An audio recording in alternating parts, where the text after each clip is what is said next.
Heyo, Heber here.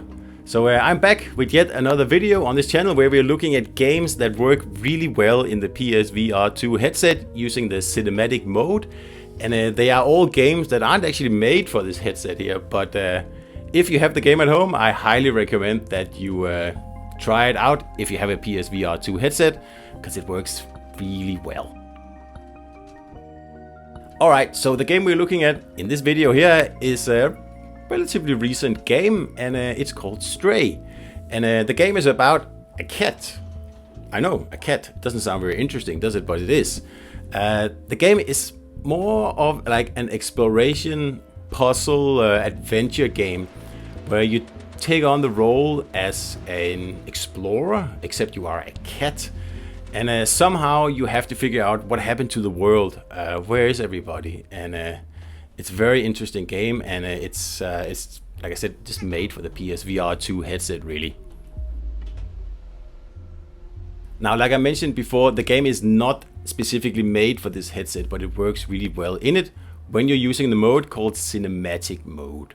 And the only thing you have to do to like play this game in the headset is really just to take the little USB-C cord from this headset, plug it into your PS5, and off you go. It's really as simple as that. So the way cinematic mode works is that inside this headset here, the little OLED screen in here, it gives the illusion of sitting in a cinema and playing the game on a gigantic screen in front of you. And it works really well. It's one of the best features of the PSVR2 headset, in my opinion. And also, don't forget, Stray is not the only game that works this way. Every PS5 game and every app that I know of, including YouTube, it works fine in the headset. And you can adjust the size of the virtual screen inside your headset, but I would recommend that you put it on the biggest size possible, because otherwise, what's the point? You might as well put it on your TV then. So the biggest size in here, like I said, it looks like a cinema screen, and some games work really well in this format, and some games work a little bit less well in this format here.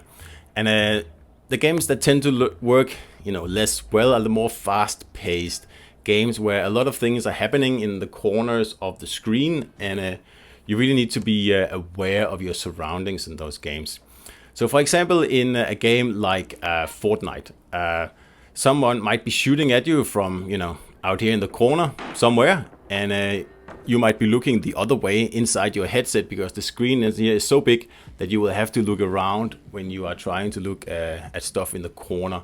For example, so if you want to look at your health bar, you got to look down, and then if you want to check something else, you got to look up in the corner, and that takes time. It might not take a lot of time, but it does take longer than usual games. So in a game like Fortnite, where reflexes are very important and you need to be on top of your game the whole time, a delay like that, it kind of ruins it a little bit, because you'll need to rely on peripheral vision to see if something is happening, like a rocket is coming from this corner into the screen, for example. And if you're not aware of that immediately, you might get killed. And once you pick it up inside the headset, then you'll have to look at it, and then you have to focus on it and then figure out what it is. And that takes a little bit longer than on a TV screen, and that's why games like Fortnite specifically doesn't work that well in the headset here. But getting back to the game at hand here, which is Stray. This game here, like I mentioned earlier, is more of a puzzle, adventure, like very slow-paced thinking game, sort of thinking game here.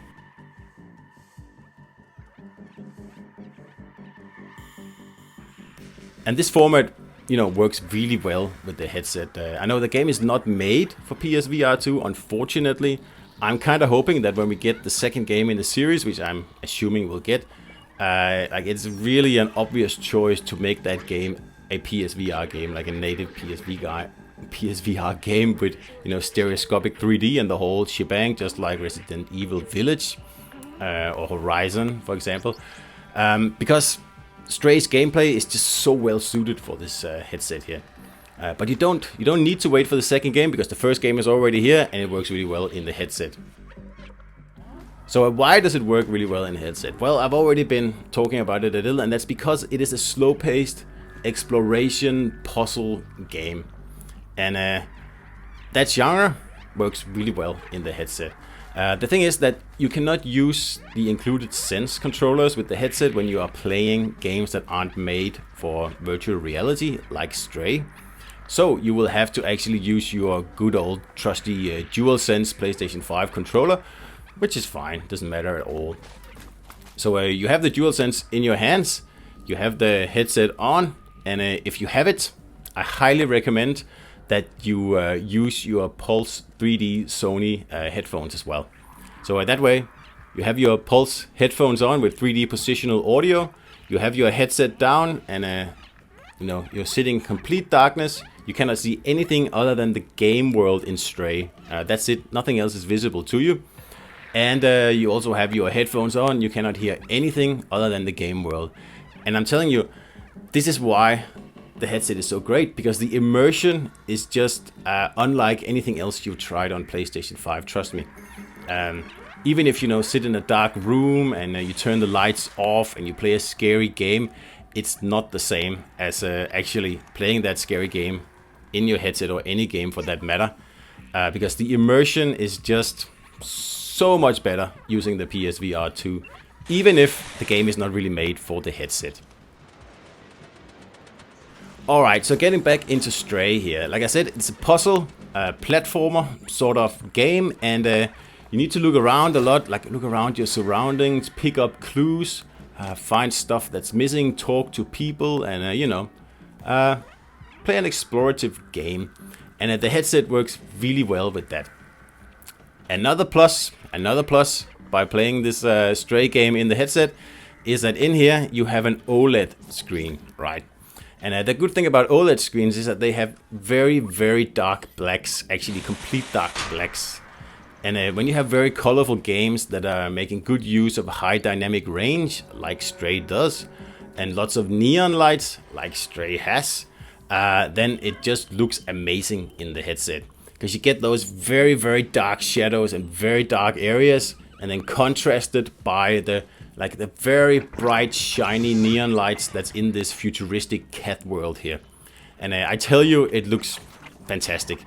If you have an OLED TV and you're playing your games on an OLED TV, it's less of an experience, but you still get that gigantic screen, and I still think it's a better choice. Now, my TV is a 65-inch OLED TV, and I still prefer this headset here over it, simply because of the immersion. I feel like I am inside the game. I feel like I'm more involved in the game, and I just have more fun, really. So that's why I'm gonna go through all these games here on PlayStation 5 that actually works really well with the headset, just to give you a bit of information on the fact that you don't have to purchase all these new PSVR games to have fun with this headset. You can just get the headset and use it as just a TV, really. And the good thing about the headset,